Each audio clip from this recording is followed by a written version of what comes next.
මේ දවස්වල ගස්වල ඉදුණු දෙහි තියෙන නිසා ඔන්න අද අපි මේ වීඩියෝ එකෙන් අරගෙන ආවේ දෙහි වලින් හදන්න පුළුවන් රසම රස අච්චාරුවක්. මේ දෙහි අච්චාරුව ලුණු දෙහි වගේම ගොඩක් කල් තියාගෙන කන්න පුළුවන්.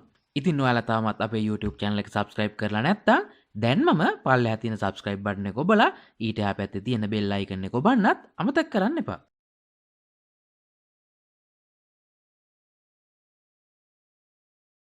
මේ දෙහි අච්චාරුව හදන්න අද අපි අරගෙන තියෙනවා හොඳට ඉදුණු දෙහි ගෙඩි 10ක්, කරපිංචා ස්වල්පයක්, සුදුලුණු බික් 5-6ක්, ඉඟුරු කැබැල්ලක්, අමු මිරිස් කරල් කිහිපයක්, hakuru ග්‍රෑම් 20ක් පමණ, ඒ වගේම විනාගිරි. මුලින්ම දෙහි ටික හොඳට හොදලා පිහදාලා මේ පේන විදිහට කෑලි වලට කපා ගන්න. ඊට පස්සේ භාජනයක් ලිපේ තියලා එයට පොල් තෙල් මේස හැඳි 3ක් පමණ එකතු කරන්න. පොල් තෙල් ටික රත් වුණාට පස්සේ අබතේ හැන්දක් එකතු කරන්න. ඊළඟට සාමාන්‍ය කැබලි වලට කපාගත්ත සුදු ලුණු එකතු කරන්න. ඊළඟට මේ ප්‍රමාණයේ කෑලි වලට කපලා ඉඟුරු කැබැල්ලක් එකතු කරන්න. ඊළඟට අමු මිරිස් එකතු කරන්න. අමු මිරිස් ගන්නකොට අමු මිරිස් වල මැදින් පුංචි පැලුමක් දාලා එකතු කරන්න. මොකද එහෙම නැත්නම් අමු මිරිස් කරල් පුපුරන්න පුළුවන්. ඊළඟට මේ විදිහට කපාගත්ත දෙහි එකතු කරන්න. දෙහි එකතු කරලා හොඳින් කලවම් කරලා රස අණුව ලුණු එකතු කරන්න. මේ සඳහා ලුණු එකතු කරනකොට ටිකක් වැඩිපුර ලුණු එකතු කරගන්න. මොකද දෙහි වල ඇඹුල් ගොඩක් තියෙනවානේ.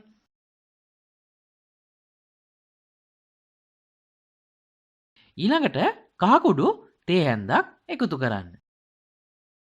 එකතු කරලා හොඳින් කලවම් කරලා කරපිංචා එකතු කරන්න.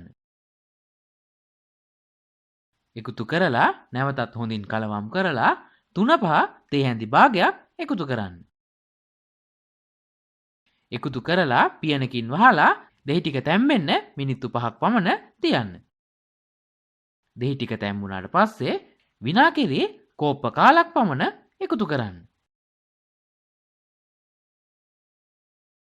විනාගිරි එකතු කරාට පස්සේ hakuru ග්‍රෑම් 20 මේ විදිහට කුඩු කරලා මෙයට එකතු කරන්න. එකතු කරලා හොඳින් කලවම් කරලා තවත් මිනිත්තු 10ක් පමණ ලිපේ තියන්න. ඔන්න මිනිත්තු 10කට පමණ පස්සේ අපේ දෙහි අච්චාරුවේ ඉස්ම ගතිය අඩු වෙලා හොඳට හැදිලා තියෙනවා. පේනවනේ හොඳ ලස්සන පාටට මේ දෙහි අච්චාරුව හැදිලා තියෙනවා. මේ දෙහි අච්චාරුව ගොඩාක් රසයි. හොඳට ජීවාණුහරණය කරපු බෝතලයකට දාලා හොඳින් පියන වහලා මේ දෙහි අච්චාරුව ගොඩ කාලයක් තියාගන්න පුළුවන්. ඉතින් වීඩියෝ එක හොඳයි කියලා හිතෙනවා නම් යාළුවන්ට බලන්න ෂෙයා කරන්න. වීඩියෝ එක පිළිබඳව ඔයාලගේ අදහස් අනිවාර්යෙන්ම පහලින් කමෙන්ට් එකක් දාන්නත් අමතක කරන්න එපා.